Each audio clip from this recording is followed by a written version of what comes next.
जो केंद्र है अनशन का, वहाँ पे आके सम्मिलित होना चाहिए। तो उसके लिए हम लोग कुछ वहाँ लद्दाख से आए हैं, समझ के ये जा रहे हैं। जो हम वहाँ जाके ये हमारे लोगों तक पहुँचाएंगे ये बात कि कम से कम एक जो है 10-15 लोगों का लद्दाख से यहाँ एक वक्त पे रहना बहुत ज़रूरी है। यहाँ पे देश दुनिया से हर जगह से लोग आते हैं दर्शन करने, जो बुद्ध में श्रद्धा रखते हैं। हम कह रहे हैं कि यहाँ एक्ट में बुद्धिस्टों का नाम होना चाहिए, मैनेजमेंट कमेटी में सबके सब।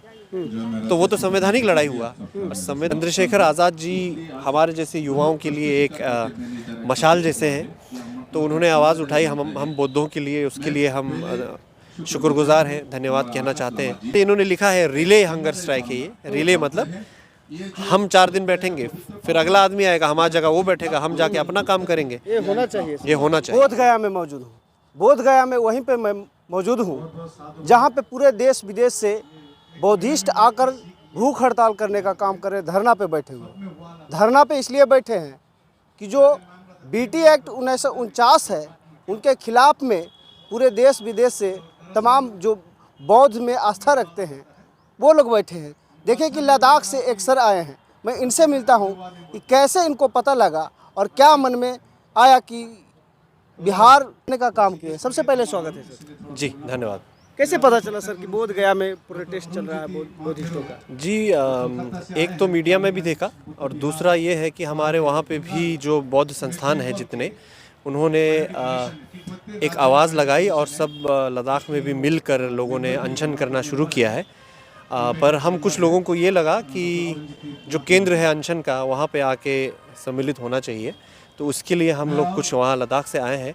और क्योंकि हम लोग इतने दूर इलाके से हैं जहाँ पे बर्फ़बारी रहती है, ठंडा रहता है, तो बहुत सारे लोग यहाँ पे आके शायद ना आ पाएँ, सम्मिलित हो पाएँ। लेकिन ये हम यहाँ से एक फिर भी समथिंग कितना आए होंगे आप? नहीं, तो इसीलिए हम सर्दियों में तो बहुत लोग आते हैं दर्शन करने के लिए, पर हम लोग ये अभी यहाँ से समझ के ये जा रहे हैं। जो हम वहाँ जाके ये हमारे लोगों तक पहुँचाएंगे ये बात कि कम से कम एक जो है 10-15 लोगों का लद्दाख से यहाँ एक वक्त पे रहना बहुत ज़रूरी है।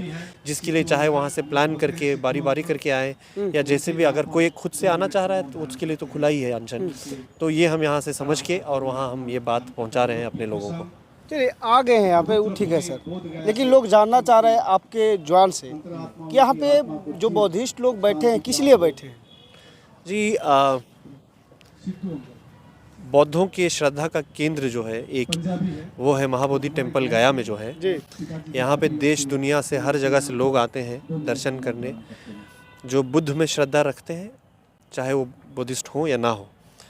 तो आप समझ लीजिए जैसे मुसलमानों का मक्का मदीना है, तो वैसा ही बौद्धों का एक गया में जो महाबोधि टेम्पल है वो है। तो उस पर जब बौद्धों का ही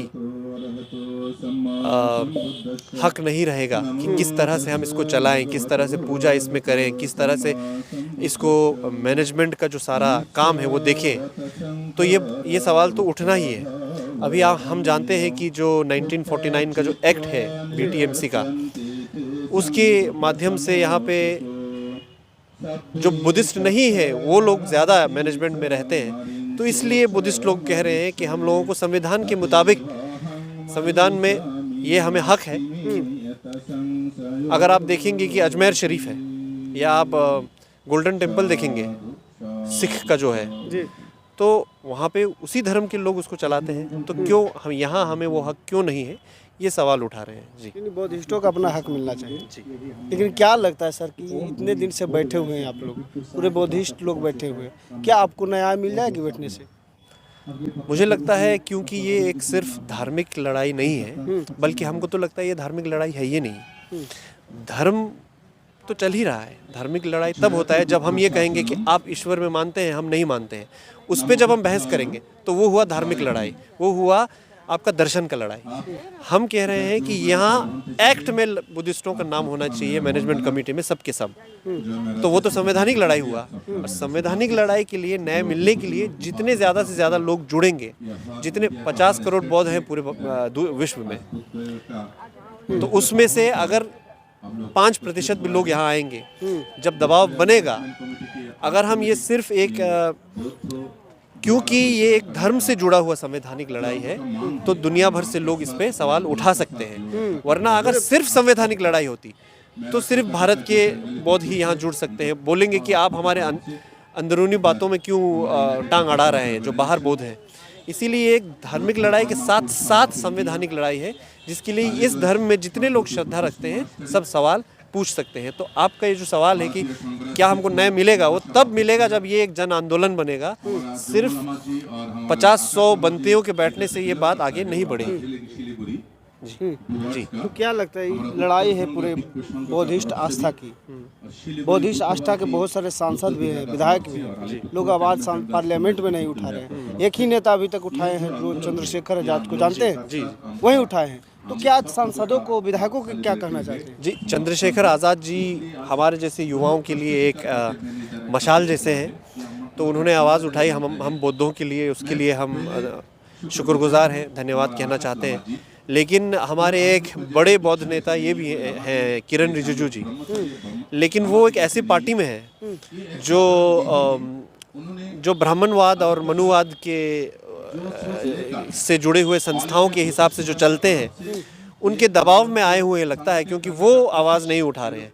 मान लीजिए आज यहाँ किरण रिजिजू जी आके हमारे लोगों को थोड़ा सा